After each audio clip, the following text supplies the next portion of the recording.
A Manuel Garrido, hombre, digamos, independiente y conocedor del derecho, profesor por lo menos, hay un tema fascinante que es el que ha puesto en la superficie la señora Carrió, diciendo que todas las investigaciones que se están haciendo de enriquecimiento ilícito, lavado, tráfico, etcétera, en realidad son una especie de mecanismo para preservar a los imputados, sobre todo de la administración kirchnerista, de una condena mayor. Y ella sostiene que lo que deben ser juzgados o imputados es por asociación ilícita. Pero el tema de la asociación ilícita en la Argentina casi nunca pudo ser probado y casi todos zafaron. ¿O yo estoy equivocado? Sí, es un tema que se discutió en su momento a fines de la década del 90, en donde algunas causas se investigó el tema de la asociación ilícita. A ver, además era un mecanismo trucho, porque te inventaba una asociación ilícita para llevarte... Claro, digamos, la figura esta de asociación ilícita se planteó muchas veces por la pena que tiene prevista para el jefe de la asociación ilícita.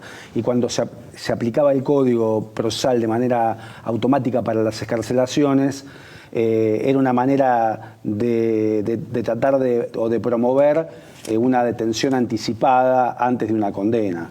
La verdad que la justicia fue bastante reacia a aplicar esta figura y menos a la detención antes de una condena, aun cuando hubiera una acusación por asociación ilícita.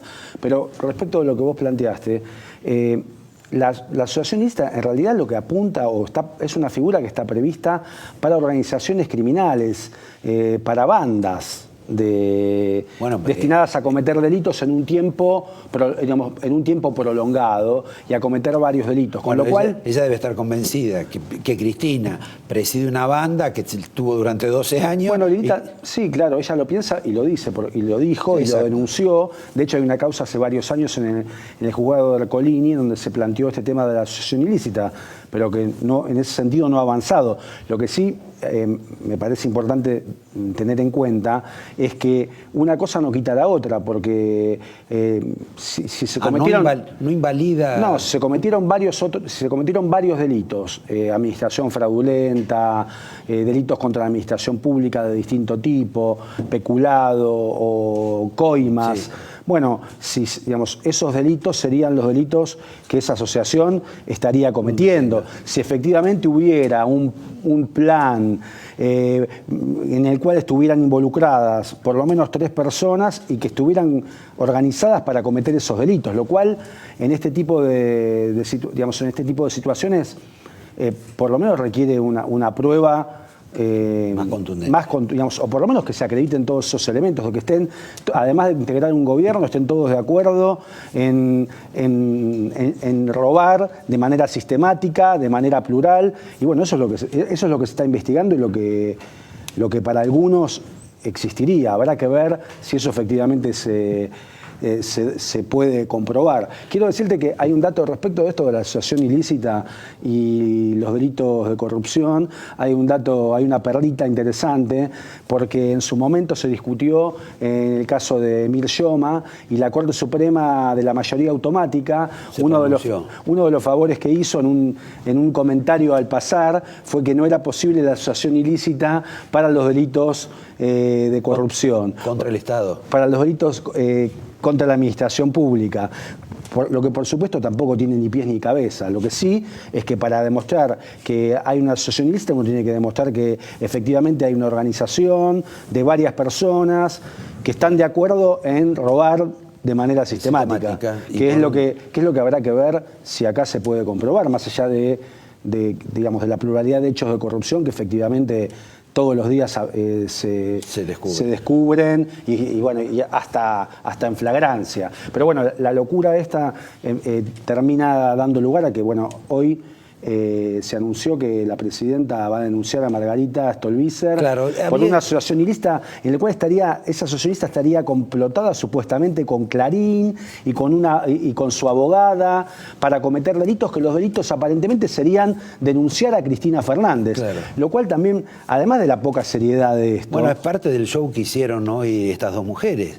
porque tenemos ahora un novelón femenino en el cual también quiso participar Lilita Carrió, porque también tuvo comentarios parecidos. La verdad que a mí me parece un poco patético el papel de la expresidenta en hacer este tipo de querellas.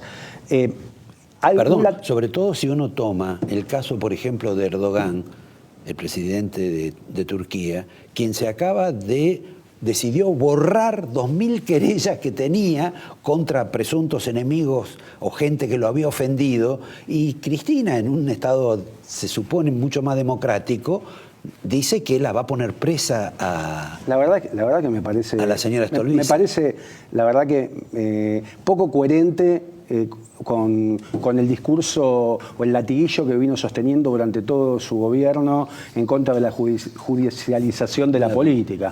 Finalmente termina haciendo una querella por un delito que claramente es inventado, asociación ilícita, contra una diputada que además tiene inmunidad de sus opiniones y de las denuncias que realiza, que además lo que hizo fue pedir que se investiguen determinados hechos en causas que además están avanzando.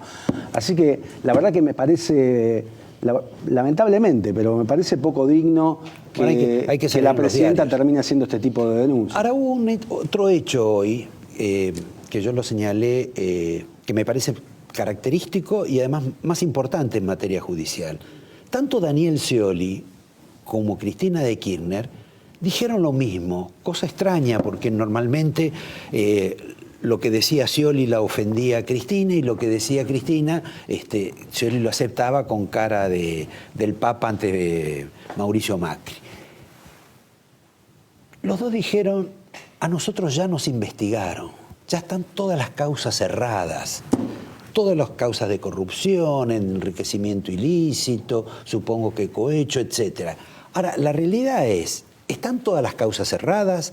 ¿Hay posibilidad de que ese fenómeno o el librito de Morgenstern de la causa írrita, fraudulenta, se pueda revertir? Esto es realmente así, pero es curioso que ellos dos hayan aparecido defendiendo la misma posición, más allá de que sea cierto y que Ollarvide, por ejemplo, los haya salvado de alguna situación, de alguna denuncia sobre enriquecimiento ilícito, por ejemplo. Hay algunas cosas que se repiten. Por ejemplo, la invocación de que son víctimas de una persecución política. Esto se ha dado con los casos de corrupción de 30 años a esta parte. Cuando hay una denuncia por un hecho de corrupción, un caso de corrupción, una de las respuestas es decir que hay una persecución política. Bueno, convengamos que depende del gobierno también, porque hay gente que dice que está perseguida en el anterior gobierno y gente del anterior gobierno que ahora dice que es perseguida, ¿no? Y otra cosa que también es común es esto de causas que se cerraron durante el periodo de gobierno y que después es muy difícil reabrir. Pasó con las causas de enriquecimiento ilícito de Menem en su momento, que no sé si recordás que terminaron en un juzgado en La Rioja y terminaron cerradas de la misma manera superficial con que se cerraron las causas por enriquecimiento ilícito del matrimonio Kirchner. Exacto. El caso Skanska, bueno, el caso Skanska fue escandaloso porque en el caso Skanska la Cámara sostuvo que la prueba de cargo, la prueba más importante, que era la grabación de las entrevistas del auditor interno, era nula, cambiando la jurisprudencia de la Cámara de los últimos 30 años, y después de 8 años, una de las cosas que hice, de las últimas cosas que hice como fiscal de investigaciones administrativas fue interponer un recurso contra esa decisión de la Cámara Federal, y 8 años después ese recurso se resolvió ya habiendo cambiado el gobierno, haciendo lugar al recurso y declarando la validez de esa grabación. Lo insólito es que el juez Ollarvide, teniendo una prueba pendiente y que todavía no había sido definida su validez por la Cámara de Casación, cerró igualmente el caso. Por eso la Cámara, por eso se acaba de reabrir, porque claramente hubo un caso de una actuación contraria a la ley en ese momento del juez Ollarvide. Lo que vos estás planteando respecto de todos los demás casos que se cerraron de manera irregular, porque no se investigó seriamente, casos en donde seguramente hay, esos jueces son responsables de delitos porque, digamos, hay un delito que es omitir, perseguir penalmente cuando uno está obligado a perseguir, que en este caso serían los jueces y los fiscales que tuvieron a su cargo esas investigaciones. Bueno, en el caso de que se compruebe esas irregularidades y estos delitos, digamos, sí podría haber una reapertura de los casos. Lo que pasa es que, bueno, hay varios problemas. Primero que es una teoría excepcional, o sea que es muy difícil tratar de convencer y tenés que probar además una irregularidad que tenga cierta envergadura, y por otro lado además lo tienen que plantear alguno que sea parte en la causa, o los fiscales o la Oficina Anticorrupción, y muchos de los que deberían plantearlos antes consintieron esa decisión. Y además fueron ascendidos después. Con lo cual ahí tenés un problema. Para que se reabran esos casos, primero debería haber alguien legitimado en esos casos que pida la reapertura, como en su momento en el caso Skanska lo pidió el propio fiscal. Pero hasta ahora no ha trascendido, más allá de la auditoría que ordenó el Consejo de la Magistratura, un planteo concreto, más allá de algunos denunciantes que se presentan y piden la reapertura, pero sistemáticamente los fiscales que en su momento consintieron esos archivos o esos sobreseimientos han destinado a su vez también al archivo. Ahora, Manuel, lo que está claro de lo que vos decís es que tanto ella como Scioli, que en este aspecto coinciden extrañamente, están bastante tranquilos, no le va a pasar nada con todo lo que pasó atrás. Mira, si los fiscales decidieran revisar los casos, si la Oficina Anticorrupción decidiera revisar los casos, todos los casos no son iguales, hay que analizar caso por caso, hay periodos que no fueron juzgados de esa evolución patrimonial, y de los que sí fueron juzgados hay decisiones que son irregulares. Recuerdo, por ejemplo, la conversión de un archivo en un sobreseimiento en uno de los casos de enriquecimiento ilícito de Cristina de Canicova Corral, un caso que estaba en el archivo y sacó y convirtió en un sobreseimiento sin ningún tipo de fundamento adicional. Saliendo un poco de esta, no saliendo, pero digamos, desviándonos un poquito de todo este sendero de la corrupción, el Congreso de la Nación parece que va a tratar dos propuestas, la ley del arrepentido, la extensión del dominio para recuperar la plata de los ladrones, pero me parece que los dos proyectos en alguna medida están como congelados, están como hacia abajo, y creo que hay mucha gente interesada en que esto no avance. ¿Es porque los proyectos son malos? ¿Es porque los proyectos entrañan algún tipo de dificultad para la sociedad argentina?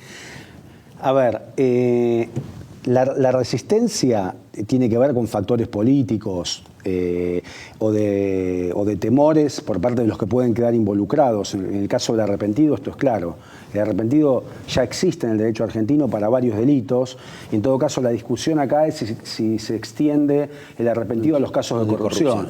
Y bueno, y en el Congreso los casos de corrupción en principio afectan o a políticos o a empresarios.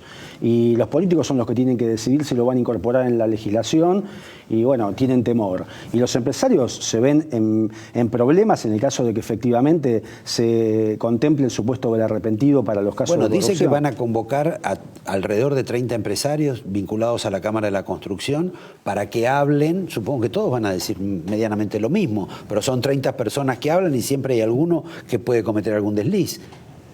Sí, digamos, para que sea considerado, a ver, para que funcione la ley del arrepentido tiene que estar prevista en la ley, pero además tenés que tener algún temor de sufrir alguna consecuencia. Ese es otro problema en la Argentina, con un alto nivel de impunidad. No hay incentivos para que, digamos, supuestamente el que va, entre comillas, arrepentido, porque acá nadie se arrepiente de nada. Pero el que va a delatar, de alguna manera delata porque tiene miedo a ir preso. Y en la Argentina, la verdad es que los que han ido presos por casos de corrupción los podemos contar con los dedos de la mano. En ese plano, entonces, como me contaba un amigo, me decía, bueno, la investigación de sobreprecios no va a tener ningún tipo de posibilidad de progresar porque todos aplicaban sobreprecios. Lo que en consecuencia es, uno no va a poder imputar a este constructor, a aquel otro empresario de la construcción por aquella obra, porque en realidad todos han utilizado el mismo método y la misma relación con el Estado o con el gobierno. Pueden quizá, como el caso de Báez, que alguna de las obras que no terminó, por eso lo puedan castigar. Bueno, hay que ver los casos en particular, pero un sobreprecio puede implicar un retorno. Si hay un retorno se puede probar. Bueno, pero hay que probar. Bueno, la dificultad con los sobornos es que son muy difíciles de probar, porque se hacen de una manera en que, salvo que alguno de los que está involucrado en el acuerdo cuente algo, es muy difícil verificar la existencia de la coima. Ahora, ¿por qué razón, por ejemplo, en el caso de lo que se llamó la Manu Pulite en Italia, los empresarios contaron, inclusive incriminándose? Bueno, por la posibilidad de una reducción de penas y también porque en ese momento la justicia italiana también, o sea, eran casos en los cuales también había detención, estaban detenidos aquellos que podían aportar información. O sea que, por un lado, la posibilidad de librarse de esa detención de la que tenían y la posibilidad de obtener algún tipo de beneficio brindando esa información. Que bueno, es un poco lo que está pasando ahora en Brasil. Con el caso de Brecht. Claro, hay una ley que lo contempla, hay un régimen bastante severo para las personas jurídicas, que esas severidades o esas sanciones, que son sanciones muy importantes desde el punto de vista económico, pueden morigerarse si hay algún tipo de colaboración con una investigación. O sea, cuando hay consecuencias concretas que pueden aplicar, que efectivamente existe riesgo concreto de que se apliquen, bueno, es que funcionan este tipo de mecanismos. Bueno, en la Argentina no está previsto para la corrupción la reducción de penas para los que delatan, y además el riesgo de sufrir algún tipo de consecuencia es remoto, con lo cual este mecanismo es difícil que funcione más allá del contenido de la ley. O sea que la fiesta va a continuar. Esperemos que alguna vez haya un cambio.